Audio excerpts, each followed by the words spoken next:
कपड़े धोने वाली बहू। शादी के पहले से ही विभा को कपड़े धोने का बड़ा शौक था। कभी नल के नीचे तो कभी तालाब के पास। अरे मेरी नीली वाली लुंगी नहीं दिख रही है। विभा की अम्मा, कहाँ रखी है लुंगी? अरे वो तो विभा ने परसों ही धोकर रखी थी आपकी अलमारी में, देखो वहीं होगी। वो ना मैंने आज धो दी, मुझे लगा कि गंदी हो गई होगी। अरे कैसे गंदी हो गई थी? उसे तो मैंने पहना भी नहीं। हे भगवान, इस लड़की के कपड़े धोने की आदत से परेशान हो गया हूँ मैं। जितना तो घर में राशन नहीं आता, उससे कहीं ज्यादा डिटर्जेंट पाउडर का खर्चा है। इसकी शादी करवा दो, शादी जाए अपने घर में ही करे काम, फिर चाहे घर के कपड़े धोने हो या पूरे गांव के। हाँ ठीक बोल रही हो, देखता हूँ मैं कोई लड़का। वो दिन भी आ जाता है जब विभा को देखने लड़के वाले आ जाते हैं। लड़की मुझे अच्छी लगी। होने वाली सास कहती है, बेटी अगर कुछ पूछना है तो पूछ लो। वैसे तो हमारी लड़की बहुत ही शर्मीली है, जो बोल दो वो मान लेती है, इसे क्या पूछना होगा। अरे कैसी बात कर रही हो माँ, मुझे इन लोगों के घर रहना है, सवाल तो कई है। हाँ हाँ बेटा, पूछ लो ना, क्या पूछना है। आप लोगों के घर कपड़े कौन धोता है? सास का मुंह बन जाता है। देखो, अगर तुम ये कहना चाहती हो कि तुम्हें कपड़े धोने नहीं आते तो सुन लो, कपड़े मैं ही धोती हूँ, लेकिन तुम्हारे आ जाने के बाद मैं रुमाल तक नहीं धोऊंगी। अरे चुप रहना भाग्यवान, बहू बेचारी घर आई नहीं, उसे डराना शुरू कर दिया। वो क्या है ना बिटिया, अभी तक तो ये कल्लू की माँ ही धोती थी, लेकिन अब तुम्हारे पापा तो दहेज में वॉशिंग मशीन देंगे ही। तभी विभा की माँ बोल पड़ती है, सवाल भी पूछा तो क्या। वैसे भाई साहब, मशीन की तो फिर भी कपड़े धोने की कैपेसिटी होती है। मतलब जो बिटिया दे रहे हैं ना विभा, इसे कपड़े धोने का बहुत शौक है। ये आप लोगों के क्या, आस पड़ोस गांव मोहल्ले सबके कपड़े धो दे और उफ तक ना करे। बाहर देखा नहीं आपने कितने कपड़े सूख रहे हैं? सब हमारी बिटिया ने ही तो धोए हैं। बस भी करो ना माँ, शर्म आ रही इतनी तारीफ सुनकर। और तो और एक दाग निकाल कर दिखाओ तो मान जाओ। हाँ अच्छा, माफ करना बेटा, मैंने गलत समझा। हमें तो रिश्ता बहुत पसंद है। और ऐसे जुड़ जाता है रिश्ता कपड़े धोने का शौक रखने वाली विभा का। उसकी शादी हो जाती है कोयला फैक्ट्री में काम करने वाले कल्लू के साथ। शादी के बाद अचानक विभा चिल्लाती हुई सास के पास आती है। सासू माँ, अरे सासू माँ कहाँ है आप? ये तो धोखा है, धोखा दिया आप लोगों ने मुझे। इसे ससुर के चक्कर के बारे में पता चल गया। अरे तो उसमें तुझे क्यों धोखा मिला है? अरे नल में पानी नहीं आता, कपड़े कैसे कब धुलेंगे?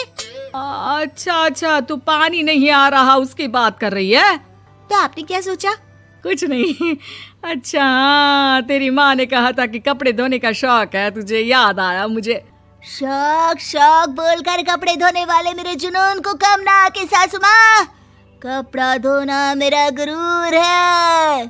तभी पति भी वहाँ आ जाता है। अभी मैंने इसे सनी देओल की फिल्म दिखाई है, उसी के डायलॉग मार रही है माँ। अच्छा सुन, साफ बता रही हूँ, पानी सुबह 4 से 6 और शाम को 10 से 12 आता है, समझी? विभा टाइमिंग सुनकर हैरान हो जाती है। ये क्या भूतों का मोहल्ला है? सुबह 4 बजे उठकर कौन कपड़े धोता है? 4 बजे टंकी में पानी जाता है, फिर सारा दिन धोना ना, किसने मना किया? अरे कैसी बात कर रही हैं? 200 लीटर की टंकी में कितने कपड़े धो लूंगी मैं? सुबह ही उठ जाऊंगी मैं। अब क्या था, विभा सुबह 4 से लेकर रात के 12 बजे तक कपड़े ही धोती रहती। एक रोज सास पड़ोस से निकलकर कहीं जा रही होती है कि साथ वाली कहती है, हाँ कल्लू की माँ, जरा ये बताओ कि 2 साड़ी है, 2 ब्लाउज और एक पेटीकोट और एक नाड़े वाला लंबा कच्छा। हाँ तो? अरे तो क्या, कितना लोगी धुलाई ये बताओ। धोबन दिख रहे हैं हम क्या? हमारे पति सरकारी नौकरी से अभी रिटायर हुए हैं और बेटा सुपरवाइजर है कोयला फैक्ट्री में। धोबन समझ रखा है हमें।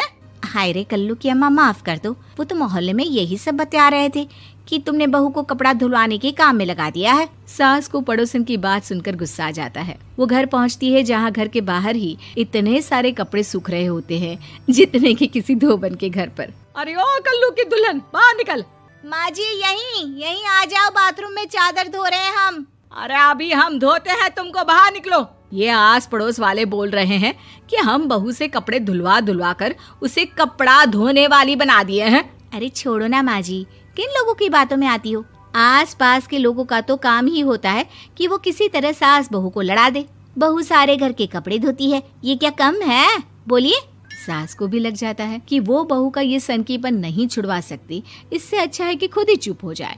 एक रोज सास और बहू मंदिर जाते हैं, जहाँ सास की साड़ी वहाँ खड़ी भीख मांगने वाली से मिलती है। माँ जी क्या बात है, आपकी साड़ी उस भिखारन से कितनी मिल रही है ना? हाँ हाँ देखो तो, दोनों की साड़ी मिल रही है। क्या बात है कल्लू की अम्मा, तुम खुद को तो अफसर की बीवी बताती हो और ऐसी सिंपल सी प्लेन साड़ी पहनकर घूमती हो। सिंपल और प्लेन नहीं है ये साड़ी। तो क्या सोने के धागे से फूल बने हैं? कुछ भी सासू माँ, कुछ भी। हाँ बने थे इस साड़ी में सोने के धागे से फूल। मेरे पति लेकर आए थे मद्रास से स्पेशली मेरे लिए 10,000 की। ताहे भाई साहब इस भिखारन के लिए भी सेम टू सेम साड़ी लेकर आए होंगे 10,000 की। सास उस वक्त तो कुछ नहीं कहती, लेकिन बहू के साथ घर आती है और अलमारी से एल्बम निकाल कर लाती है। ये साड़ी देख रही है, ये वही साड़ी है जिसे मैंने अभी पहना था। इस साड़ी में ये जो चमकदार फूल दिख रहे हैं ना, ये सोने के धागों से काढ़े गए हैं। लेकिन तू लोकल वॉशिंग मशीन ब्रश से घिस घिस कर सारे फूलों को निकाल कर साड़ी प्लेन कर दी। मुझे माफ कर दीजिए सासू माँ। और तो और, जब मैंने तुझे तेरी गलती के लिए कुछ नहीं कहा, लेकिन तूने तो सबके सामने मेरा मजाक ही बना दिया। क्यों? बहू को समझ में आ जाता है कि अब से उसका कपड़े धोना बंद।